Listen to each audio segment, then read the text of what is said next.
children. I'm so excited to read to you today. I'm actually going to read you a fairy tale. Now, I know all of you have heard fairy tales, have heard probably many of them, some of the classics like Cinderella and Snow White and Sleeping Beauty and Beauty and the Beast. What I'm going to read to you today, you may not be too familiar with.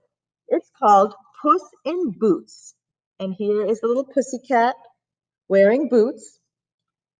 And one of the reasons I like fairy tales, well, actually, two reasons why I like fairy tales. One is that it transports me back to a time far, far away in another world, in another land, and it is so different from the world that we live in now. So that makes me happy. It gives me an escape from the world of today.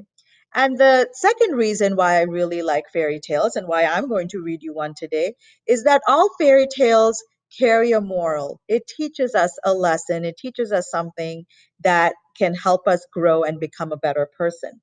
This particular story talks about a cat. Now, when we think about a cat, we don't think much about a cat. But what this story teaches us is to never underestimate anyone, no matter who it is. So let's see what this story says. Puss in Boots. There was once a miller who had little to give to his three sons. He was very poor, and when he died, all that remained were his mill, his donkey, and his cat. So, without sending for any lawyers who would have swallowed everything up, the sons shared what was left. The eldest son took the mill, the second the donkey, and the youngest had nothing but the cat. The third son was not very pleased with what he had got. My brothers, he said to himself, have done well. If they get together, they can make a living with a mill and a donkey. But all I can do is eat my cat, make a muff of his skin, and then die of hunger. The cat, who had heard all this, put on a serious face and tried to comfort his master. Good master, do not worry, said the cat. Just give me a bag and a pair of boots so I can scamper through the woods, and I will show you that you are better off than you think. Now, the youngest son had seen the cat do many clever tricks to catch rats and mice, and he noted that the cat was very cunning, so he thought he would see what the cat could do.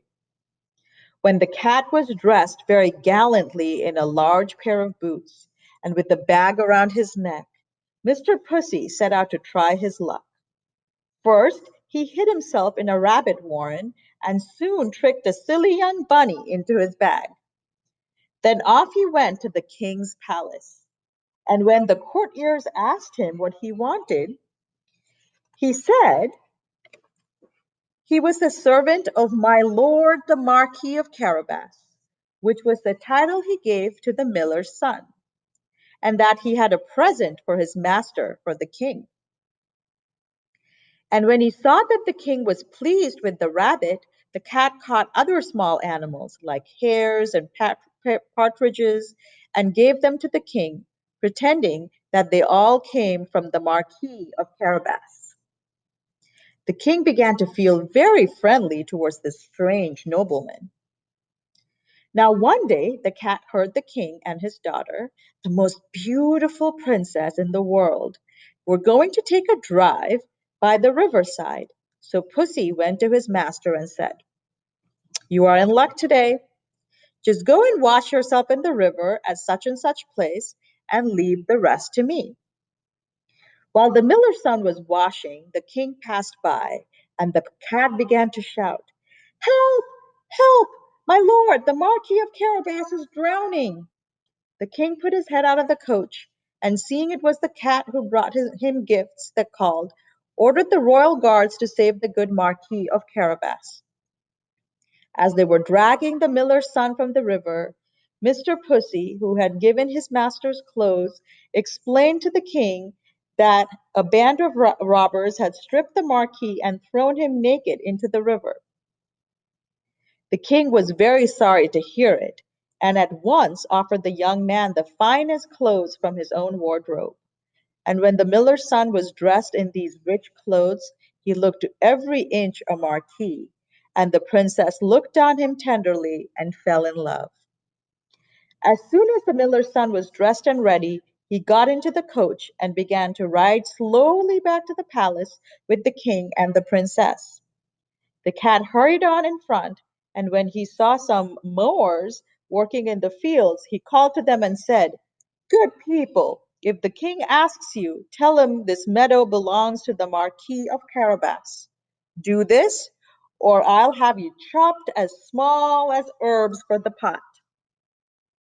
The Moors were so frightened by the cat's fierce face that they did as they were told, and the cat, hurrying on before, ordered the reapers and the plowmen and the woodcutters to do the same. The king was amazed by the great lands owned by the Marquis. And here's the cat ordering everybody around. Now, the lands they were passing through really belonged to a rich ogre who lived in a castle nearby. The cat, who knew all well about the ogre, called at the castle door and said, very politely, that he had heard so many great things, but he could hardly believe that the ogre had such wonderful magical powers. "Can you, for example," said the cat, "turn yourself into an elephant or a lion?" "Easy," said the ogre. And the next moment there was a lion on the floor of the castle, roaring and growling. The cat was so frightened he climbed up the gutter and took to the roof, stumbling about in his great boots that were not made for walking on the tiles. After a while the ogre changed back into his own form, and the cat came panting down from the roof. "Well," said cunning Mr. Pussy, "that was very fine, but a large animal is one thing, and a small one is another. Now to change into a mouse, I should think that's impossible." "Impossible!" cried the ogre. "Why, it's the simplest thing in the world." And in the blink of an eye there was a mouse scampering about the floor. With a leap, the cat pounced on the mouse and gobbled it up. Here's the mouse here's the cat gobbling up the mouse that the ogre had turned himself into. Meanwhile, the coach with the king and the princess and the miller's son came to the castle, and the king decided to pay a visit. Surely some great lord must be the owner of such a grand castle. The coach rolled up to the castle door, and waiting there was the cat. "Your Majesty is welcome," he said, sweeping off his hat and bowing low. "Welcome to the castle of my lord, the Marquis of Carabas." "What?" cried the king, turning to the miller's son. "Is this yours as well? Not only the lands and fields and woods, but this wonderful building also? Well, my lord, let us go in." The miller's son gave his hand to the princess, and they went in after the king, and inside they found waiting for them a great feast, which the ogre had been preparing for his friends before the cat brought his life to a sudden end. Now the king was quite charmed with the fine things that belonged to the Marquis of Carabas, and the princess was more and more in love with the handsome young man each moment. And when the king had drunk 5 or 6 glasses of wine, he turned to the miller's son and said, "My lord Marquis, if you don't become my son-in-law, it will be your own fault, because you can see that my daughter is only too happy to marry you." So the miller's youngest son, who had set out from home with nothing but his father's cat, bowed low and married the princess that same day. And the cat became a most important person in the court and never had to run after mice anymore, except for fun. Thank you. I had so much fun reading to you, and I look forward to reading to you again, hopefully in person next time. Take care. Bye bye.